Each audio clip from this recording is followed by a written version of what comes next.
How to animate the photo in YT Create application. So hey guys, welcome to my channel, and in this video I'm going to show you how you can animate your photo or the video in YT Create application. So it's super easy and we will make sure you get it right. You just make sure to watch the complete video carefully to avoid forgetting anything and making mistakes. So let's get started. Open the YT Create application and you can see I have opened up a project.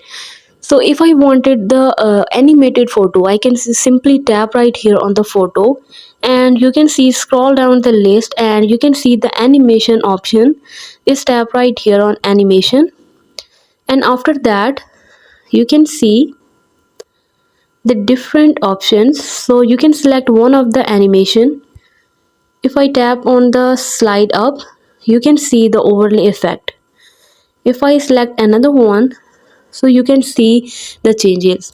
So this is how you can easily animate your photo in YT Create application. So hope you guys like my video, and please consider showing your support by commenting, liking, sharing and subscribing to my channel for more valuable content in the future.